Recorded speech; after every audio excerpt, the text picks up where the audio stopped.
It's a car without rival, a snarling, snorting, 300 brake horsepower freak of nature. 300 horsepower in a front-wheel drive hatch. It's a bull in a china shop. It's a bomb in a greenhouse. I once had a race car with a similar spec, and on anything other than a perfectly smooth circuit, it would rip your arms off. Frankly, it shouldn't work. It costs £25,000 and looks like a rally stage refugee. Its 2.5 litre turbocharged engine gets it to, are you sitting down? A Porsche Cayman rivaling 163 miles an hour. Unbelievable.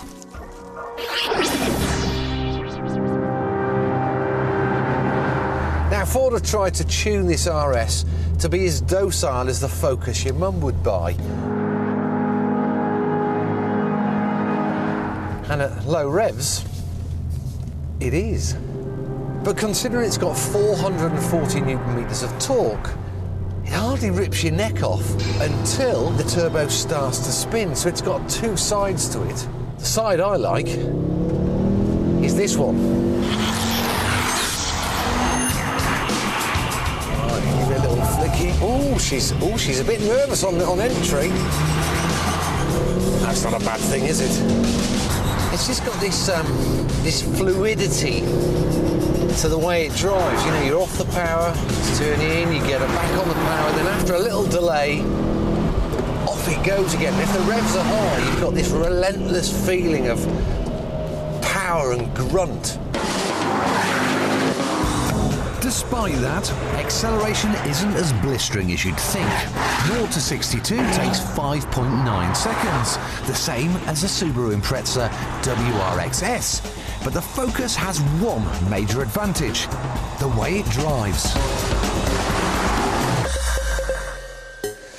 Now, you have to feel sorry for these fellas.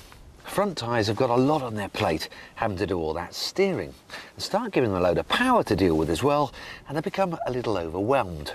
Think of them as men, hopeless at multitasking. So to help out, Ford have fitted a trick diff and some rather special suspension and drivetrain components, what you might call talented assistants, to help the men. Now, the turbo lag actually works for you in this car because it dulls the engine just where you actually don't want too much power. So in other words, turn in, off the brakes, back on the power, then there's a delay. Meanwhile, you just stand a little bit further up the road, got a little bit less lock on, so torque steer in that situation feels less. The car's not jumping around the road like the old RS would be. It's bloody good, actually. One of my favourite parts of this car is the sound of the engine. Just listen to this. The sound is nothing short of thrilling. Can you believe the Ford bosses tried to calm down the whistles and the pops? But thankfully, the engineers got their way. Good on them. I tell you what, I've been driving this all day long up these fantastically challenging mountain roads, and I've had such a blast. This has got to be one of the best hot hatches in the world, if not the best. But do yourself a favour, buy it in blue.